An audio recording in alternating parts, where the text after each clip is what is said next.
Welcome into the New Orleans Saints podcast. You'll hear from players, coaches, broadcasters, and writers that cover the NFL on a daily basis. The New Orleans Saints podcast starts right now. Here's your host, Erin Summers.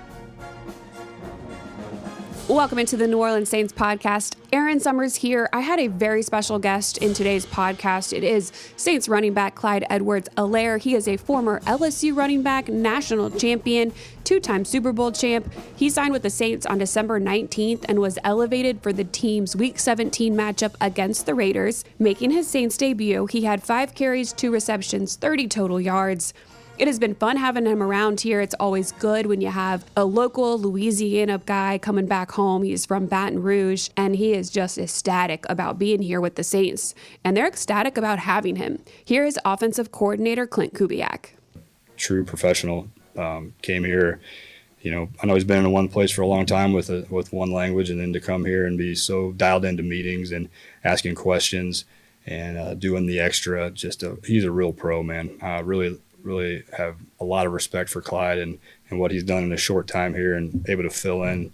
It's one thing to know, which way to run and the route you have, and then to get into the whole protection mindset of it is a whole nother animal. So it speaks a lot to his mentality and the way he's been coached in the past.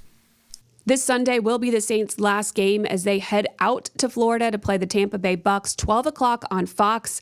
Clyde's excited about getting back on the field with the Saints. Here's our conversation about how he's transitioned to playing here in New Orleans and a little bit about his background. Clyde, thanks for joining me on the New Orleans Saints podcast. We haven't had a chance to catch up yet since you've been here. I think you've been busy learning a playbook and getting acclimated to the team, but how are you doing now? Honestly, I would say kind of the same things. It's every week, you try to go 1-0 in a situation, and in this situation, it's more of me trying to figure out the way the play calls comes in. Honestly, it's an entirely different language from the offense that I was previously in for 5 years. Mm-hmm. That's longer than I was in high school and college. So it's just a completely different terminology and those things that I'm getting, and also just getting it from a different quarterback, just being so used to how someone kind of pronounces, and pronounces words is a little different. So you're not only learning new playbooks, but you're also trying to learn new accents, new voices and everything, and make sure everything is lining up and you're actually hearing what you think you're hearing. So does Spencer Rattler have an accent?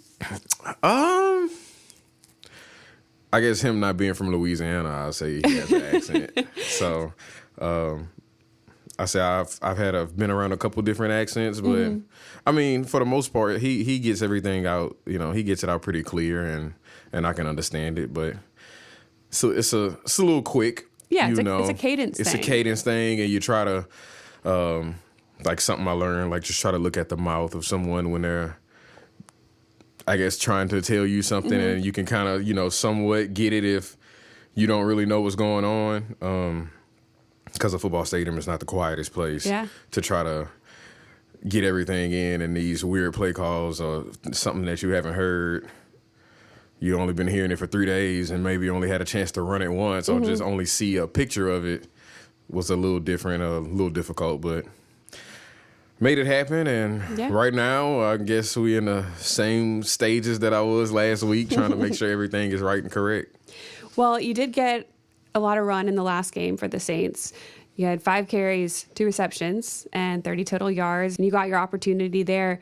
How hard is it to jump in? You haven't had to do it yet in your career, where you join a team late in the season and try to get acclimated, not only to what you're saying with the play calls and the people you're playing around, but just fitting in the locker room. Yeah, I would say that probably is the biggest part. Being a vet, just kind of being in this game and being around this community as far as the NFL for this will be year 5 of I've learned to kind of take some things from different people, of guys that I've been around, hearing different experiences to the point to where the football aspect of it really wasn't the shock factor. It was more of just in a day and a half's time, I was uprooting everything and just kind of getting it back to where it needed to be. But gratefully, it was me shipping everything back home. So that was, I guess, one of the things that I guess made it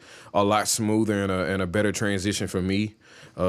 Just knowing like my wife and everything was pretty much going to be down the road, and I wasn't going anywhere to try to figure something else out and then ship stuff elsewhere. I mean, people only look at the football aspect of it, but don't really realize how much goes on behind, those private doors. So I say with that, all that kind of being the situation and me being able to come home, it made it a lot smoother. I would say some of the guys on the team that I previously played with, and or knew past guys in college. Football is not it's a big fraternity, but once you kind of get to a certain point, you kind of see some of the same guys kind of rotating. So I was able to kind of come in and I guess I guess I'm somewhat friendly. You seem kind of personable. I mean, it was cracking jokes day two. Once I kind of realized, football is going to be football. We can't do anything about that. All we could do is go out there, execute, do our job, do what we love to do. And then just the life side of it is just kind of becoming a dude in the locker room and I guess meshing with the guys and not really trying to mess up anything that they have going on, but just fit in as well as I possibly can. Absolutely. Baton Rouge is where you're from. So do you have a home there permanently? Yeah, okay. I do. So it's, a little... Pretty close, yeah. Not too far at all. I think my house is actually like an hour 5 out. So it's not bad, some of those mornings when we, I've only been here like 3 weeks, 2.5 weeks. So it's only been like twice that we had a couple late mornings that I'm able to go home the night before and then drive into work. Yeah. The next day. And I'm typically up, 6:30. So it makes it pretty easy. Just kind of being able to hop up and hop on the highway, just kind of unwind a little bit and then lock all the way in when it's time to be, at work. So it's not bad at all. You mentioned wife. That's recent this year? Yeah, this past summer. Okay. This past summer. So yeah, we initially met in the 4th grade and kind of did like this little on and off thing. As everybody's growing. Playing, just kind of dibble dabbling and just kind of playing the little game with each other. And say in college we kind of, I guess, rekindled some things. She was at Xavier down the road in New Orleans, so she has her connections here. And I was at LSU, so I guess a couple months before I, got the call to kind of go to where I was going after the draft, she's been right with me since I've driven up there. So we'll say it initially started when we were like 8, 9, but I guess everything ended up working out on the back end. So what a year you've had. Yeah, it's been pretty wild. Because 2024 is wild. You obviously Super Bowl. Yeah. The first one you weren't active for. This one you were, and got to be a part of that whole experience as a player. Yeah. What was that like? Honestly, it was a lot to take in. The first Super Bowl that I actually played in was the COVID year. That's when we lost to Tampa, and so the thing was to always get back. I've always prided myself on just kind of getting to a spot to where, not necessarily where I feel like nobody else could be, but my whole life I was kind of told, you too small, too short, you won't be able to do this, do that. And then it just seemed like every few years I was becoming, whatever it was, league I was in, becoming a champion of that league, no matter if it was high school, no matter if it was winning the national championship here. It's a little flex right there. You have a few championship rings. Yeah, just a couple. Just a couple. 3 is a few, so 3 or more. High school, college, and couple Super Bowl, yeah. Yeah, so just being able to, I guess, play in one, lose one, and then actually get to one and then not be active for it. And then just having this past year where I was actually, able to get back in the game, do what I was asked to do and then win it, you know? So really, I feel like I got all ends of the spectrum from that standpoint.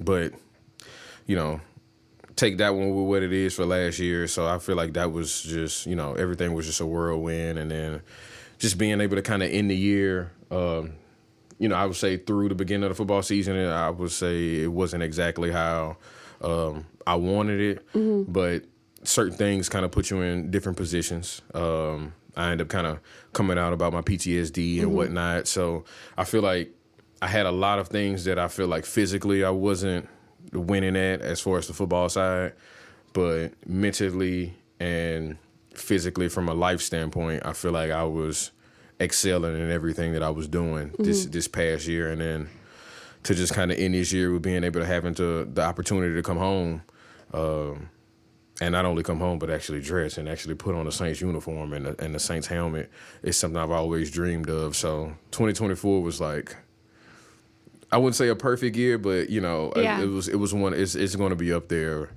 for the ages, and I've had some great years. Yeah, a lot of milestones this year, and coming home, I'm sure was really exciting. Going back to the Super Bowl, and then something that happened here in New Orleans yesterday with the attack on Bourbon Street. Yeah. You were a part of the gunfire that took place at the parade, which led to you coming out and talking about PTSD from a shooting when you were younger. How do you handle that when you hear something like that happening in New Orleans? Honestly, I always try to understand, you know, that we're all human. And in that aspect of it, I realize, like, everybody at some point is going to go through something that you probably would have never imagined that you would be going through. And that happened, you know, multiple times for me. And it's just, like, being able to kind of persevere, and you're going to have some good days. You're going to have some days that you just, you know, wish that never happened or never appeared. But it's kind of being able to see the silver light, you know, even when things are just as dark as it possibly can be. Just kind of being able to see that silver lining and the feeling of being able to come out of the darkness is, you know, just, you really can't put words into it describing just how light you feel, how happy, and then the impact that you realize that we have on each other as far as humans and lives, being able to connect with each other away from the negativity is just something that I've always kind of wanted to be around. And then when I see that I can make the next person's day by kind of having an uplifting spirit and not being a Debbie Downer in any situation, I feel like that's like the best feeling that we can do, human to human. And it's just, it sucks to kind of, you know, when I heard about it, it was just like 5 a.m, because I was at my house in Baton Rouge, and, you know, my wife woke me up and everything. And all I could do was kind of just sit and sit, like I was up at that point. It was no like going back to sleep, you know. But all you could do is really just not only feel for the people who it was actually happening to, but just how many lives are connected to those multiple families, and how much is just going to impact us as a community. And not only that, just the aftermath of how these tragic events kind of turn things into, you know, places to where, you know, not necessarily people don't want to be, but New Orleans is a place where I feel like people come just to have fun and be a part of family and be a part of just humans all having a good time. And when you always kind of have those dark spots that kind of come into, you know, great situations like that, it always takes us a little bit of time to get back to where we were. I feel like COVID was enough. Yeah. You know? And then you just get to a point one day you're seeing thousands of people in the road to a desert. You know, it just was a weird feeling, and now we're finally kind of getting back to close to being normal, and then it's things like this happening to where it's to the point to where nobody wants, you know, they don't feel safe anymore. Yeah. So it's just kind of taking that and understanding that life is precious. And you really can't take, any seconds for granted, because you never really know what will happen or the impact that you can have on the next person. So I try to smile as much as I possibly can with some of the things that I've been through, and just kind of be that spokesperson for, like, I've been in the deepest of valleys as far as my mental state and just how I feel physically, and to still be able to kind of come out, have fun, connect with people, and still do the thing that I love at a high level is, I wouldn't say a lot of people still expected it, but it was something that I knew that I was, still capable of, and just making that impact is a huge for me. Yeah, it can be a really lonely place, especially if you haven't opened up about how you're feeling and where you're at. And for you to cross that barrier, especially being a public person like you are, and share your story and how it's impacted you, I'm sure has helped a lot of people as well as yourself, along the way. So I definitely commend you for doing that and the way that you're handling it now, for sure. Coach Rizzi talked about how when things like this happen, it is a moment for the team to come together and provide some positivity and uplift the community with your play on Sunday. Yeah. So what is it going to take Sunday to get that win against the Bucks? Really just the way how everybody's feeling now, just kind of become one. Everybody kind of get under each other's arms, and from that point just play together and realize, like, obviously we know the playoff situation, we know how that is and what that's about, but kind of being able to just have that one last, like, hoorah is something that will not only steamroll us, for whatever time that is, but that can be a positive thing that brings us into the off season. And not only that, makes, camp, when you go into camp, everything just feels like it's on a higher note, when you're able to kind of do the things that you set out to do for your last go around, whatever they may say. So I feel like if we all just kind of come in and really just play our game. I know Coach Rizzi's thing is 111. Just having, You picked that up? Yeah, most definitely. Most definitely. His thing is 111, and, it couldn't be a better spot, better place, better situation. And, with all those things tragically happening a couple days ago, can't be a better spot for everybody to just kind of join in, become one, and I've never seen a game won by half a point, but even if we have to win it by half a point, I think that'll be something that's will kind of set not only the team up, but New Orleans as a city and Louisiana as a state as far as in the right direction. We kind of snowball effect from that point. Do you get up playing the spoiler? Like, does that get you guys going? A little bit. Yeah. I would say some guys are like all into it. But it just sounds like, I get it. It sounds like a mean thing to do. Yeah, but yeah. But I feel like I've been on the other end of some games where you are like the most hated, or somebody like they just really don't want you to succeed.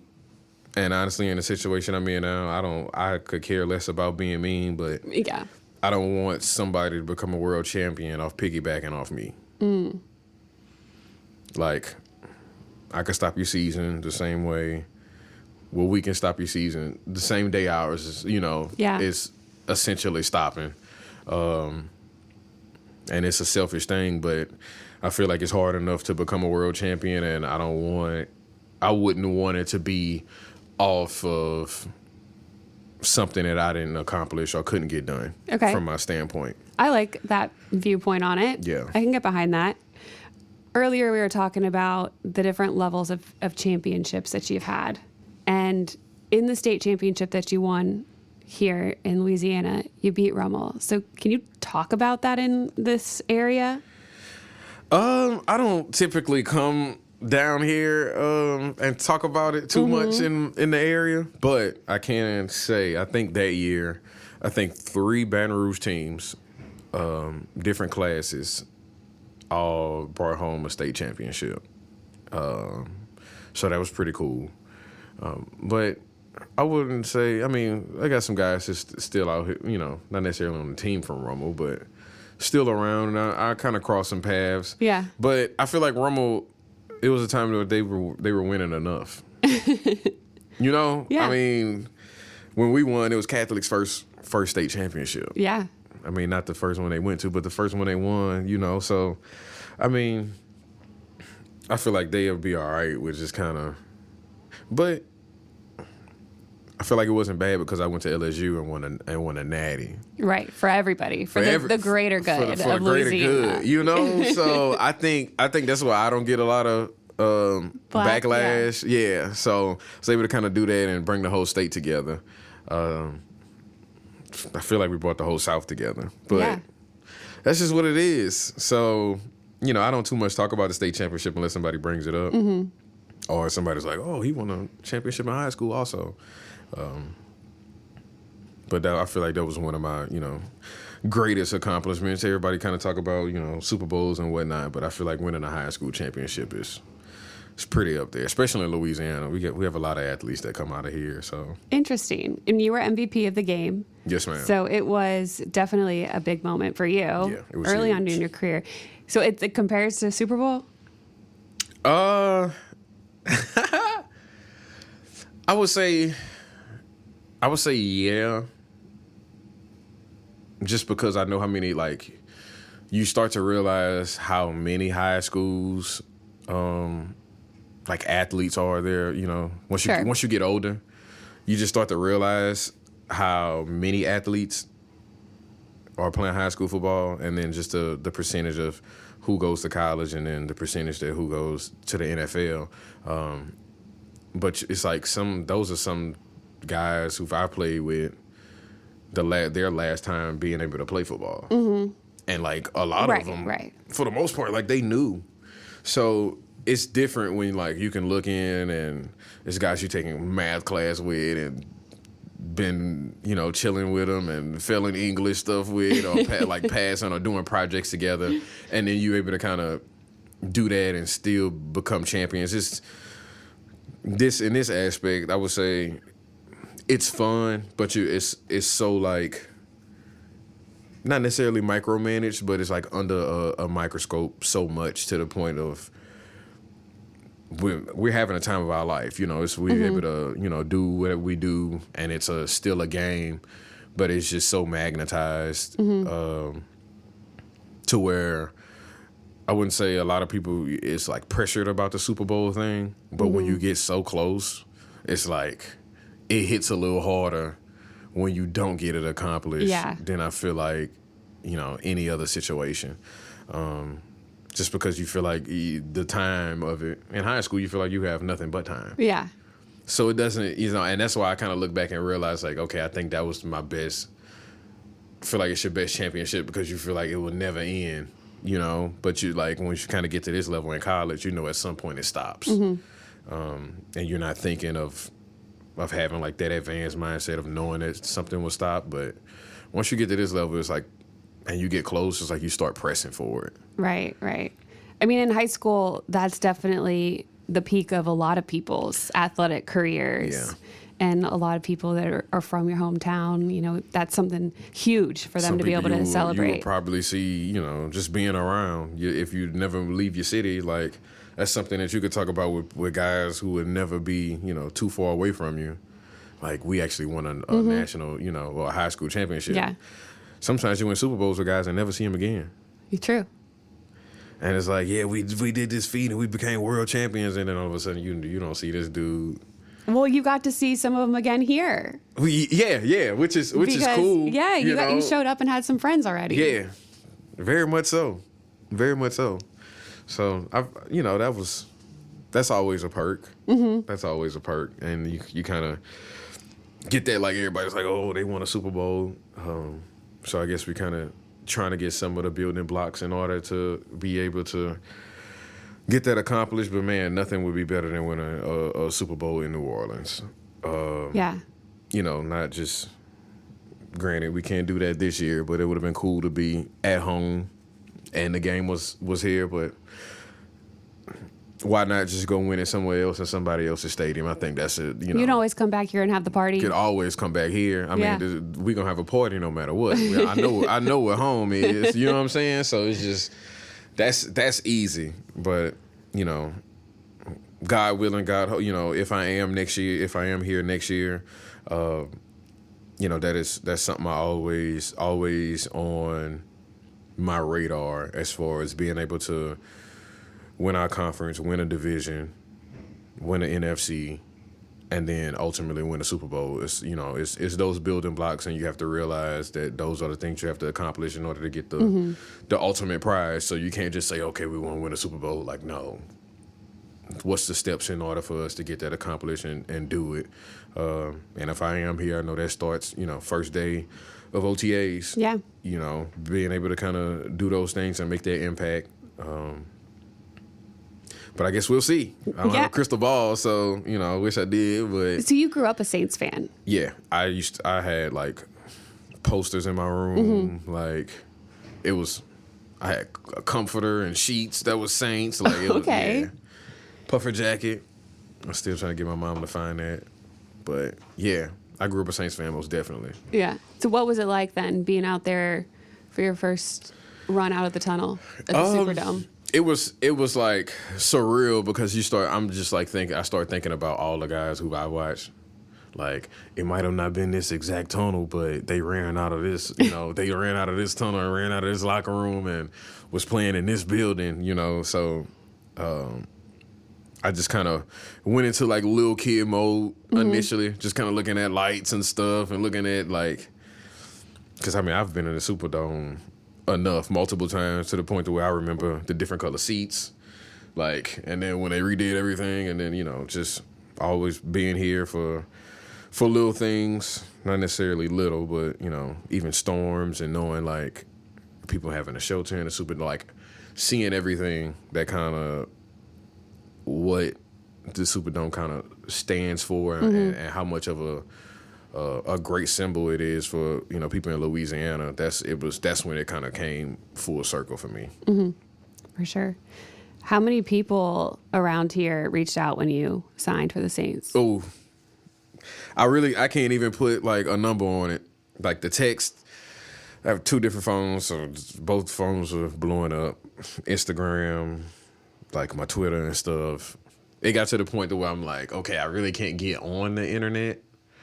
But I'm like, I'll quote the Saints after the game or something. I really wanted to be like, yeah, I'm home, but I just knew it was gonna be more than what it already was. Yeah, I've had the same number since 2nd grade.